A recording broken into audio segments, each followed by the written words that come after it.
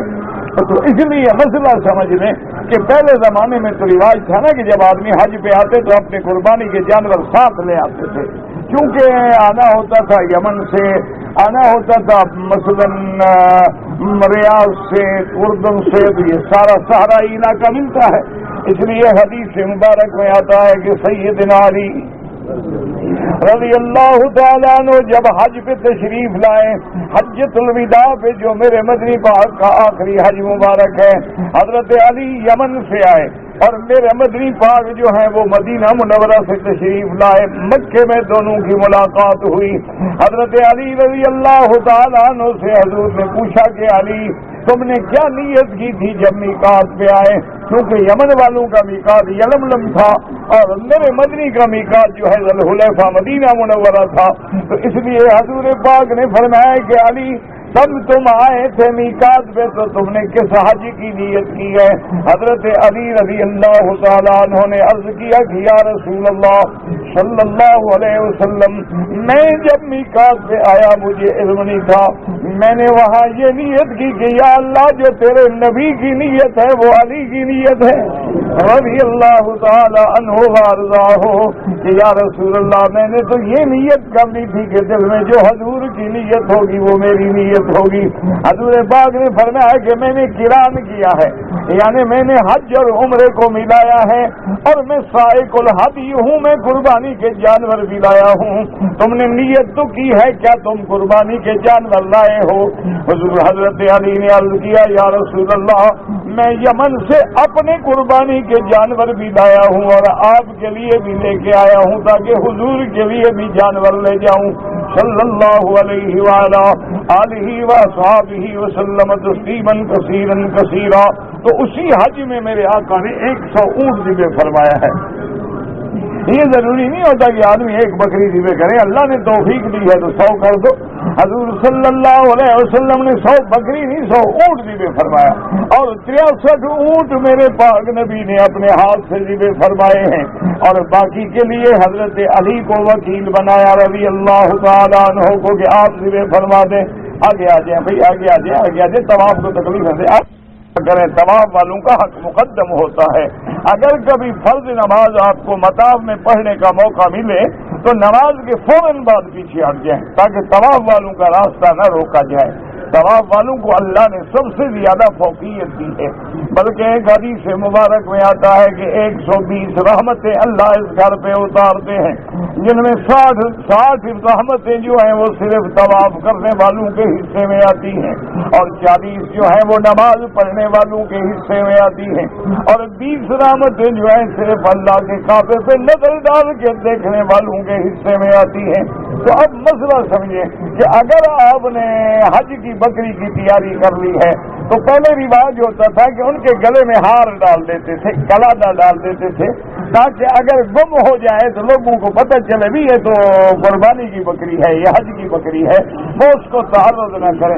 اب اونٹ ہیں مثلاً تو اب آپ سواری نہیں کر سکتے, ان پہ سامان کی بار برداری نہیں کر سکتے, کیونکہ اب آپ نے اس کو اللہ کے لیے ذبح کرنے کی نیت کر لی. ہاں فقہا نے یہ لکھا ہے کہ اگر کوئی آدمی مجبور ہے, اگر مثلاً وہ سفر میں چلتے چلتے مجبور ہو گیا, اس کی اپنی سواری گم ہو گئی, صرف وہی اونٹ بچا ہے جو اس نے نیت کی تھی اللہ کے راستے میں ذبح کرنے کی, تو اب مجبوراً وہ اس سے فائدہ اٹھا سکتا ہے, مجبوراً اس کو سواری کے لیے استعمال کر سکتا ہے, ورنہ اس کو استعمال کرنے کی اجازت نہیں. اور دوسرا مسئلہ یہ ہوا کہ ثم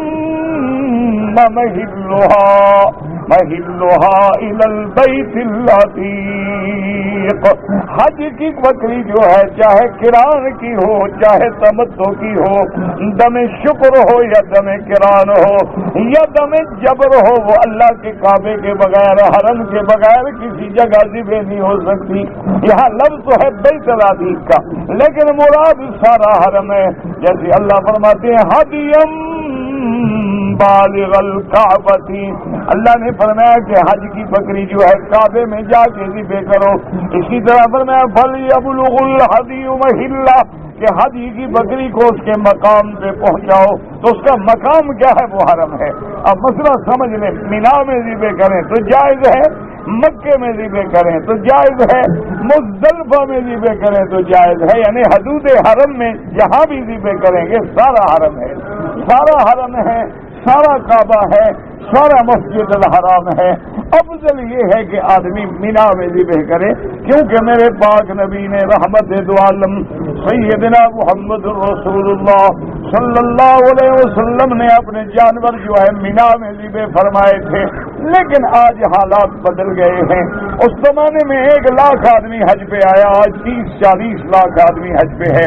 چاہے انتظامات بڑھ گئے, آدمی ہدی کا جانور مکے میں آگے ذبح کر دے, حرم میں آگے ذبح کر دے تو وہ بھی جائز ہوگا, حرم کے علاوہ ذبح نہیں کر سکتا.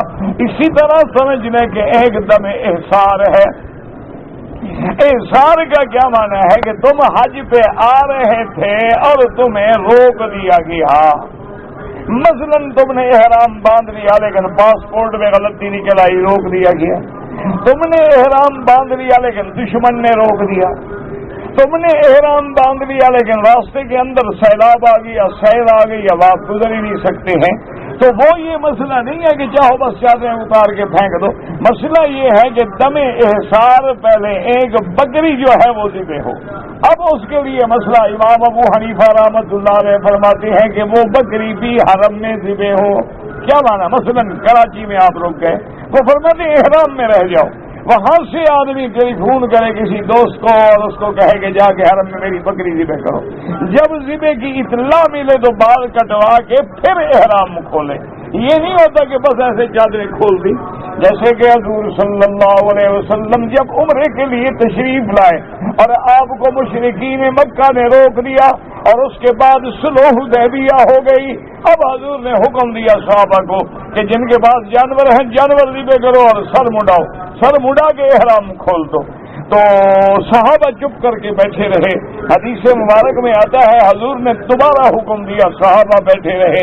حضور پاک نے تیسری دفعہ حکم دیا, صحابہ چپ کر کے بیٹھے رہے. حضور بڑے جلال میں آئے اور آپ اپنے خیمے میں تشریف لے گئے, اپنی بی بی ام سلمہ رضی اللہ تعالی عنہا کے خیمے میں, اور فرمایا کہ ام سلمہ آج عجیب بات ہے کہ میں حکم دے رہا ہوں اور صحابہ میری تعمیل نہیں کر رہے. تو بیوی بھی تو نبی کی بیوی تھی نا, امہات المومنین تھی رضی اللہ تعالیٰ عنہ. بیوی نے کہا کہ یا رسول اللہ اصل بات یہ نہیں ہے, اصل بات یہ ہے کہ صحابہ کے دل میں امید ہے کہ شاید جبریل آ جائے کہ چلو مکے میں عمرہ کرو, تو وہ اس شوق میں بیٹھے ہوئے ہیں. لیکن اگر یہ فیصلہ ہو گیا ہے تو آپ پہلے اپنی قربانی کریں, اپنا سر منڈائیں, دیکھیں پھر صحابہ کیا کرتے ہیں. تو حضور پاک نے آگے اپنے جانور ذبح فرمائے اور سر پہ اس طرح بہت صحابہ دوڑ پڑے, بھی اب امید ختم ہو گئی, اب عمرہ نہیں ہو سکتا. جب حضور نے احرام کھول دیا ہے تو ہم نے بھی سب نے واپس جانا. تو مسئلہ سمجھ لیں کہ اگر احسار ہو جائے بہت سارے لوگ ہوتے ہیں نا، مثلا مدینہ سے آ رہے ہیں، طائف سے آ رہے ہیں، ریاض سے آ رہے ہیں، لیکن کاغذات غلط تھے یا ان کے بعد اجازت نامہ نہیں تھا، ان کو روک دیا گیا، واپس کر دیا گیا، وہیں وہ چادریں کھول کے واپس چلے جاتے. نہیں، ان کو دم احسار دینا ہے، اور یہ اللہ کے قرآن کا مسئلہ ہے، اس میں کوئی اختلاف بھی نہیں ہے، یعنی اس میں کوئی گنجائش بھی نہیں ہے، ہر حال میں دم احسار دینا. البتہ بعض علماء فرماتے ہیں کہ ایک حدیث مبارک ہے کہ اگر آدمی احرام باندھتے ہوئے یہ نیت کر لے کہ محلی حیث حبستنی، کہ یا اللہ میرا مقام وہی ہوگا جہاں آپ مجھے روک دیں گے، کہ اگر میں رک گیا تو بس، تو کہتے ہیں پھر تو وہ وہی بکری ذبح کر دے، کہ اس لیے کہ اس نے نیت کر لی تھی، لیکن بکری پھر بھی ذبح کرنی ہوگی اور بال بھی کٹانے ہوں گے، پھر احرام سے نکلے گا. احرام سے نکلنے کا معنی یہ نہیں ہوتا کہ صرف چادریں اتار دو، احرام سے نکلنے کا معنی ہی بال کٹانا ہوتا ہے، کہ جب تک آدمی بال نہ کٹائے اس وقت تک احرام سے نہیں نکل سکتا. لیکن امام صاحب بڑے سخت ہیں، وہ کہتے ہیں لازماً بکری جو ہے وہ حد حرم میں ہو. کیوں؟ وہ کہتے ہیں جب قرآن کہتا ہے کہ ثم نحلها الى البيت العتيق، اور قرآن کہتے ہیں ہدیم بالغ الکعبۃ، قرآن کہتے ہیں فلیبلغ الہدی محلہ. تو امام صاحب کہتے ہیں لازم بکری حرم میں ذبح ہو، اس کو ذبح کی اطلاع ملے، پھر سر مڈائے اور احرام کھولے. تو لہذا اللہ پاک نے قرآن پاک میں فرما دیا کہ یہ قربانیاں ہیں، صفا مروہ ہے، مناسک ہیں، مشاعر ہیں، یہ سب اللہ کے شاعر ہیں، اور ان کی دل میں عظمت وہی کرتے ہیں جن کے دلوں میں اللہ کا ڈر ہوتا ہے. دعا کریں اللہ پاک ہمیں بھی دلی تقوی نصیب فرما دے اور تمام مصائب و آلام اور پریشانیوں سے بچا لے. واللہ اعلم. کہتے جی کہ جس جگہ ہم کام کرتے ہیں وہیں پر نماز با جماعت پڑھتے ہیں، لیکن امام کا ایک آدمی سے جھگڑا ہو گیا، اس نے کہہ دیا کہ تم سب آدمی میرے پیچھے نماز مت پڑھو. اچھی بات ہے، تو غلط بات ہے امام صاحب کی. امام صاحب کو چاہیے کہ ایسی بات نہ کریں. اگر کسی سے جھگڑا بھی ہو جائے تو اس کو نماز سے تو نہیں روکا جا سکتا. تو بہرحال امام کو اپنی غلطی کا احساس کرنا چاہیے اور نماز سب با جماعت مل کے پڑھیں.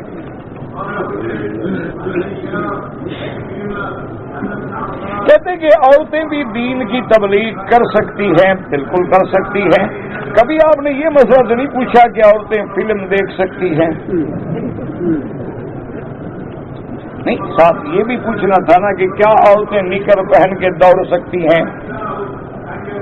کیا آپ کو یہ بھی پوچھنا چاہیے تھا کہ عورتیں پتنگ بنانے بسنت کے اندر اپنے چہرے پر بھی پتنگوں کے نشان لگا کے سر ننگا کر کے غیر لوگوں کے سامنے پتنگ اڑا سکتی ہیں؟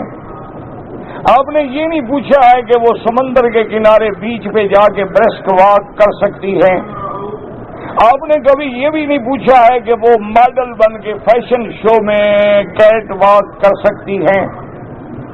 تو مسئلہ صرف یہ دین والا اڑ گیا ہے کہ عورت دین کی بات کر سکتی ہے کہ نہیں کر سکتی.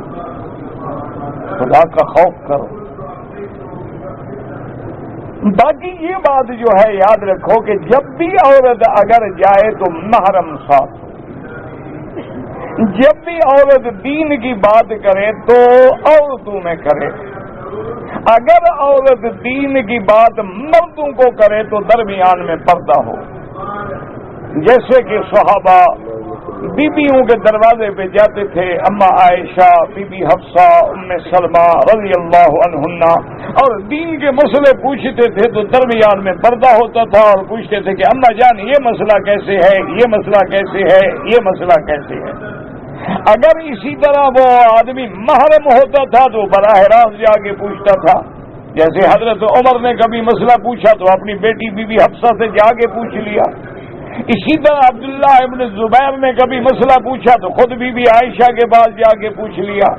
اسی طرح ابن عباس نے جب دین سیکھنا تھا، تہجد سیکھنی تھی تو بت فی بیت خالتی میمونہ، فرماتے میں اپنی ماسی کے گھر میں رات کو ٹھہر گیا تاکہ میں دیکھوں کہ حضور کب اٹھتے ہیں، کیسے اٹھتے ہیں، کیسے تہجد پڑھتے ہیں، کتنی رکعتیں پڑھتے ہیں۔ تو یاد رکھو جیسے مرد مردوں کو تبلیغ کر سکتے ہیں، اسی طرح عورتیں بھی عورتوں کو دین سکھا سکتی ہیں۔ ان المسلمین والمسلمات والمؤمنین والمؤمنات والقانتین والقانتات والخاشعین والخاشعات والمتصدقین والمصدقات والصائمین والصائمات والحافظین والحافظات، سارے قرآن میں اللہ نے کبھی عورت کو منع نہیں کیا ہے۔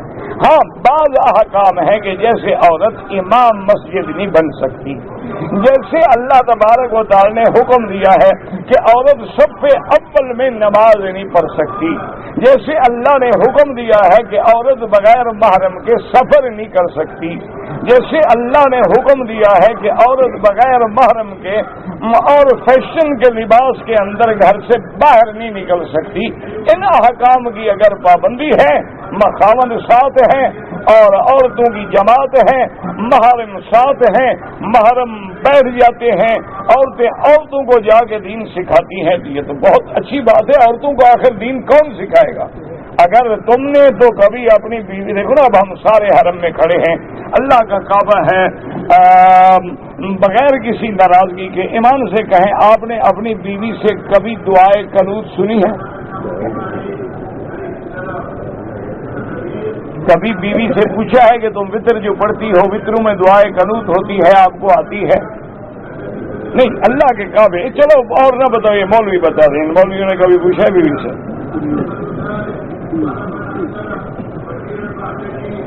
چلو آپ باقی تو کہہ سکتے ہیں نا جی جب مجھے نہیں آتی تو میں کیا پوچھوں، وہ تو کہہ سکتے ہیں نا کہ جناب ہم تو دونوں فارغ ہیں، ہمیں بھی نہیں آتی تو بیوی سے کیا پوچھیں، پوچھ کے شرمندہ تو نہیں ہونا، وہ کہ اچھا تم سناؤ۔ تو وہاں تو مقصد ہے نا کہ آدمی کا پانی مرتا ہے، وہ تو بیچارے جان چھڑوائے ہوئے ہیں نا، خود بھی دین سے فارغ ہیں، گھر والے بھی فارغ ہیں، انہوں نے تو دونوں کو چھٹی دی ہوئی ہے۔ دیکھو نا جی، اب اگر مرد داڑھی منڈواتا ہو وہ بیوی کو کہہ سکتا ہے پردہ کرو، وہ کہے کہ تمہیں حیا نہیں آتی، تم حضور کی سنت پہ روزانہ اس طرح پھرواتے ہو، بڑے آئے مجھے شریعت کا حکم بتانے والے، تو بات تو ختم ہو گئی نا۔ وہ کہے کہ تم بڑے دین پہ ہے، تم تو کبھی، تمہیں تو حضور کا چہرہ پسند نہیں اور مجھے پردے کا حکم دیتے ہو۔ دیکھو جی، آپ مسلوں میں نہ جائیں، آپ یہ بتلائیں ایمان سے کہ مسلمان کو اگر حضور کی ذات محبوب نہ ہو تو وہ مسلمان ہو سکتا ہے؟ ہاں جی، آپ بتا دیں، میں نہیں بتاتا۔ اگر کسی کے دل میں حضور کی محبت نہ ہو مسلمان ہے؟ اچھا، جس سے محبت ہو اس کی شکل سے بندے کو نفرت ہوتی ہے؟ ہاں جی، نہیں سیدھی بات کرو، کیا ہے بات تو کھل کے کرو نا۔ حرم میں جس سے محبت ہو اس کا چہرہ لباس محبوب ہوتا ہے یا نفرت ہوتی ہے؟ اچھا، کوئی یہ آدمی دیوبندی بریلوی آل حدیث تبلیغی کوئی بتا حضور کی داڑھی مبارک تھی تو تمہیں کیوں نفرت ہے؟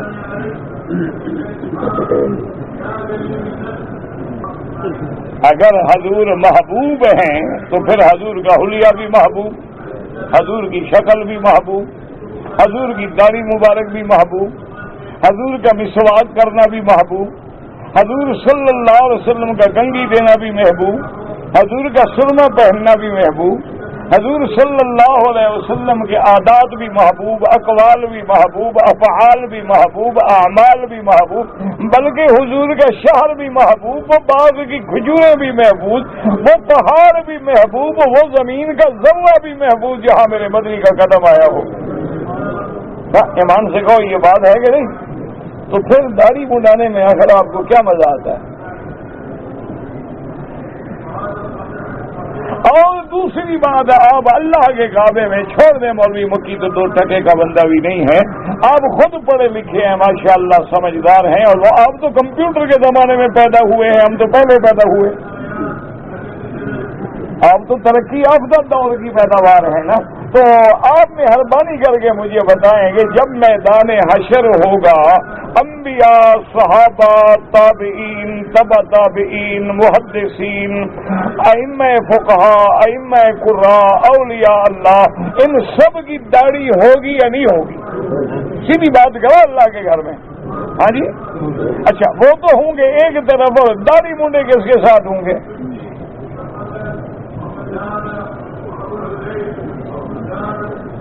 نہیں، آپ خود فیصلہ کریں، چھوڑو مولویوں کو. مولویوں کا کیا ہے، کہتے ہیں جی مولویوں نے بس داڑھی داڑھی داڑھی.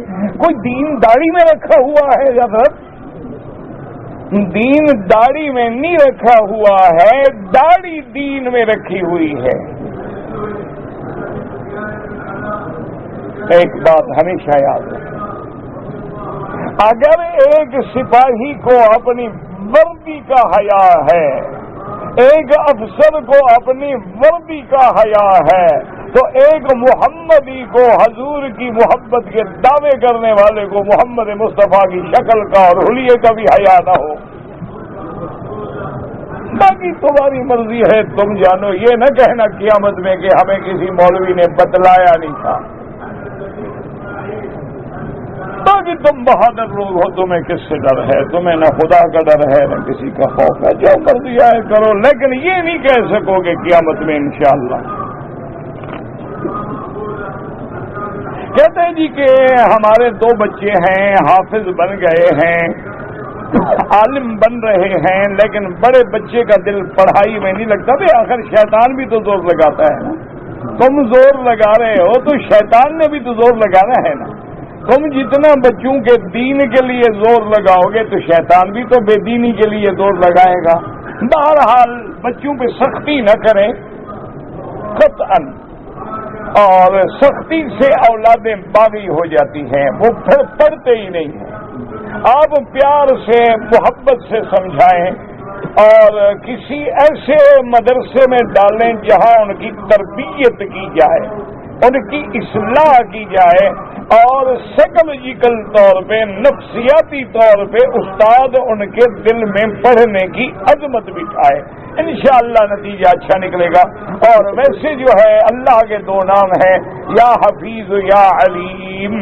یا حفیظ یا علیم، یا حفیظ یا علیم. یہ پڑھ کے دعا بھی کیا کرو اور پڑھ کے دم بھی کر کے اپنے بچوں پہ ہاتھ پھیر دیا کرو. انشاءاللہ اللہ پاک رحم کریں گے. باقی تو ہمارا اپنا حال بھائی خراب ہے، تو تمہیں کیا وظیفے بتائیں گے، لیکن اللہ کا حکم ہے کہ اللہ کے نام سے پکارو. کہتے ہیں کہ یہاں سے کفن کا کپڑا لے کے جانا جو ہے ٹھیک ہے. یہاں بنتا ہے کپڑا تو تمہارے اپنے ملک کا ہے، مردہ بھی ادھر کا، کپڑا بھی ادھر کا. یہ کوئی مسئلہ نہیں کہ یہاں سے کفن جائے تو بندہ بخشا جائے. اگر ایسا ہو تو مکے والے تو ہر سال ایک کھان بھیج کے ماشاءاللہ 10 مردے بخشواتے رہیں. یہ کوئی مسئلہ نہیں. دعا کرو اللہ موت ایمان پہ دے. آخر کلام جو ہے نا اللہ ہماری زبانوں پہ جاری کرتے، لا الہ الا اللہ محمد الرسول اللہ، لا الہ الا اللہ محمد الرسول اللہ. بھانجی جو ہے جی اس کے ساتھ نکاح جائز نہیں. شادی میں جو لوگ نیندرا دیتے ہیں، یہ اگر ایک دوسرے کی مدد ہے کہ بھی آج ہم اس کی شادی میں مدد کریں، کل جب ہماری شادی ہوگی وہ ہماری مدد کریں گے، تو کوئی ایسی بات نہیں. کہتے جی کہ حرم میں ہم باب ملک عبدالعزیز سے داخل ہوں تو جو سرخ رنگ کا ستون ہے وہاں سے حضور کو معراج ہوا تھا. یہ سرخ رنگ کا ستون تو ترکوں نے لگایا تھا، معراج تو ہوا تھا ہجرت سے بھی پہلے. یہ تو لوگوں نے گھڑ رکھا ہے. معراج کے بارے میں آتا ہے حدیم سے یا دار ام ہانی سے، اور قرآن کہتا ہے مسجد الحرام سے. جب قرآن کسی ستون کا نام نہیں لیتا تو ہم کون ہیں نام لینے والے؟ اسرا بعبدہ لیلا من المسجد الحرام الى المسجد الاقصى. لیکن لوگوں کو عادت ہے چومنے چاٹنے کے لیے، قبر نہ ملے تو ستون تو ملے نا، کچھ تو ملے، کہاں چومے چاٹیں.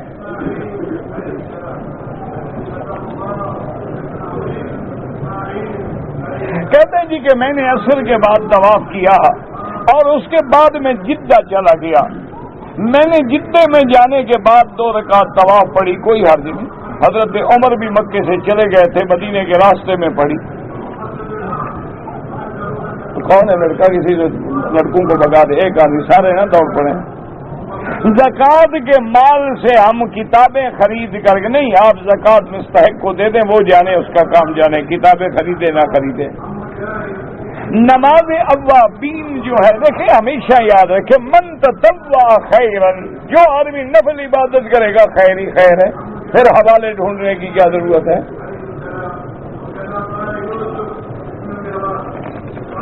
پتہ نہیں ہمارے بعض لوگوں کے دماغ میں کیا خلل آ گیا ہے کہ وہ اسی کو سنت سمجھتے ہیں کہ لوگوں کو عبادت سے روکا جائے, اور جتنے روکتے ہو لوگ بڑھ رہے ہیں انشاءاللہ. فائدہ کیا ہوا؟ ماں سوا دلوں میں نفرتیں پیدا کرنے کے.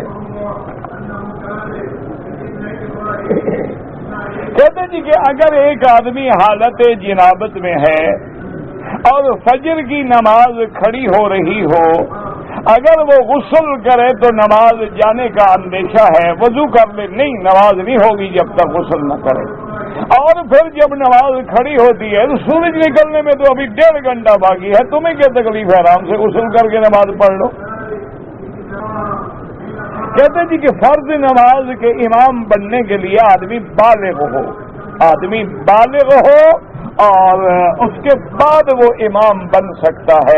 لیکن بعض بالغ لڑکے جو ہیں نا, مثلا 15 سال میں بالغ ہو جاتے ہیں, داڑھی نہیں آتی, ایسے لوگوں کو بھی امام نہ بناؤ, کیونکہ ان لوگوں کے چہرے پر بھی نظر ڈالنا اسی طرح گناہ ہے جس طرح غیر عورت کے چہرے پہ نظر ڈالنا گناہ ہے.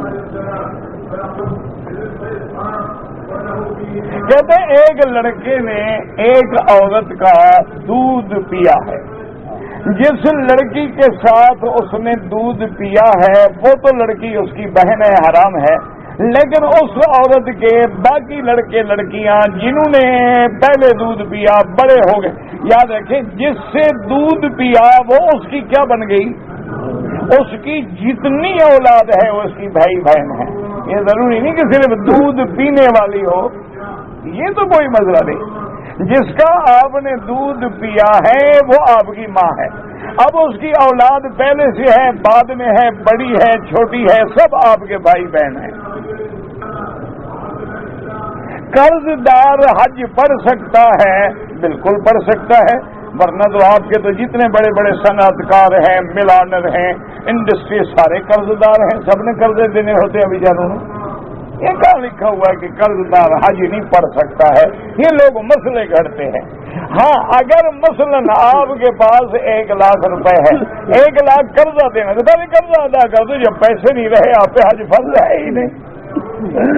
یہ تو نہیں ہے نا کہ قرضہ بھی پی کے بیٹھے رہو 10 سال اور حج بھی نہ کرو, یہ کہاں کا مسئلہ ہے. بہرحال میری والدہ کہتا ہے حج پہ آئی تھی, 12 ذی الحجہ کو بارش کی وجہ سے ہم مینا سے آ گئے. بعد میں جا کے میں نے کنکری, ہماری والدہ نے مجھے وکیل بنا دیا, ٹھیک ہے کوئی دم نہیں, بالکل ٹھیک ہو گیا, کوئی دم شم نہیں دینا پڑا. عذر ہے, اس حالت میں سیلاب میں کہاں تمہاری والدہ واپس جاتی. جی کہ حضور پاک نے کافر کے ملک میں روزی کہا, حضور نے کافروں کے ملک میں بغیر ضرورت کے سفر کرنے سے بھی منع فرمایا ہے. روزی کمانا تو روزی کمانا ہے, سفر کرنا بھی منع ہے کہ بلا وجہ سفر نہ کریں. ہاں علم حاصل کرنا ہے, تجارت ہے, کاروبار ہے, بزنس ہے, مجبوراً جانا ہے جائیں, ورنہ نہیں. ایک آدمی آئے عمرے کے لیے, انہوں نے طواف بھی کر لیا, صفا مروہ بھی دوڑ لی, لیکن مروہ پہ کھڑے کھڑے 2-4 بال کٹوا دیے. بال بھی کٹوائیں, ایک بکری دم بھی ادا کریں. 2-4 بال کٹوانے سے مسئلہ حل نہیں ہوتا, یا اس طرح پھروائیں یا کم از کم چوتھا حصہ پورے سر کے بالوں کا کٹ جائے. اگر کوئی آدمی کہے تم میرے لیے جھوٹ بولو تو وہ بھی لانتی, تم بھی لانتی. لعنت اللہ علی الکاذبین.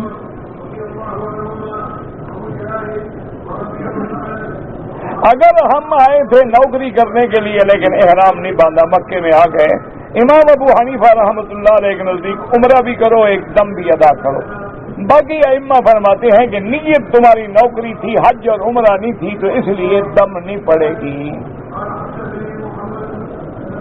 کہتے جی کہ 1400 سال کے علماء حقہ کا اتفاق ہے کہ صحابہ کا گستاخ بھائی تفصیل ہوتی ہے، خدا کے بندے ایسے گھر سے نہ فتوے جڑے کرو۔ سباب المسلم فسوق و قتالہ کفر، اور پھر یہ دیکھنا پڑتا ہے کہ کیا وہ نص قطعی کا منکر ہے، قرآن کا منکر ہے، احادیث متواترہ قطعی ثبوت کا۔ ایسے نہیں ہر آدمی کو کافر کہہ دیا جائے، بعض بیچارے جاہل ہیں، ان کو پتہ ہی نہیں ہوتا مسئلے کا، وہ تو پیدا ہوئے جو سنتے آئے اسی میں لگے رہے۔ بڑی احتیاط کیا کرو، کسی کو کافر نہ بنا دیا کرو۔ ہاں جو لوگ مثلا بی بی عائشہ صدیقہ کی عظمت صفائی قرآن میں ہے، وہ کہتے ہیں بی بی عائشہ ناپاک ہے، تو مانا قرآن کا منکر ہے۔ کہتے جی کہ میں ایک کمپنی میں کام کرتا ہوں، وہاں ایک لڑکی ہے، بنگلہ دیش سے ہے، وہ بھی نکاح پہ راضی ہے، میں بھی راضی۔ اس کے ماں باپ کہاں ہیں؟ ماں باپ نہیں تو اس کے بعد جو ان کا ولی الامر ہو وہ کہاں ہے؟ وہ بھی نہیں ہے تو ان کی ایمبیسی میں جاؤ، ان کے سفیر کو جا کے درخواست دو، وہ تمہارا انتظام کرے۔ پورا حرم جہاں تک ہے، یعنی پورا مکہ جہاں تک ہے، جہاں بھی نماز پڑھو 1 لاکھ ہے۔ کہتے جی کہ میں جہاز میں احرام باندھے ہوئے بیٹھا تھا کہ چائے گر گئی، تو میں نے احرام کی چادر کھول کے پھر باندھی، تو کیا ہو گیا؟ احرام کی چادر کھلنے سے عمرہ بھاگ گیا نہ، اگر چادر اڑ جائے تو عمرہ اڑ گیا۔ یہ کہاں کا مسئلہ ہے کہ چادر نہ کھلے؟ اللہ کے بندے بدل لو، گندی ہو گئی دھو ڈالو اور پہن لو، کوئی مسئلہ نہیں۔ طواف کی 2 رکعت جو ہیں یاد رکھو، اس کو نفل میں شامل نہ کرو، کیونکہ امام ابو حنیفہ رحمۃ اللہ علیہ کے نزدیک طواف کی 2 رکعت واجب ہیں، باقی ائمہ کے نزدیک طواف کی 2 رکعت سنت ہیں۔ وہ تو طواف نفلی ہوتا ہے تو لوگ نفل نفل نفل کہہ دیتے ہیں، اللہ کے بندے 2 رکعت باقی ائمہ کے نزدیک سنت طواف ہے، اور امام صاحب کے نزدیک تو واجب ہے طواف کا۔ اگر ایک آدمی نے 2 طواف کیے ہیں تو بعد میں ہر طواف کے لیے 2 رکعت پڑھے گا، یہ نہیں کہ 10 طواف کرو تو صرف 2 رکعت پڑھو، جتنے بھی طواف کرو گے ہر طواف کے لیے 2 رکعت پڑھو گے۔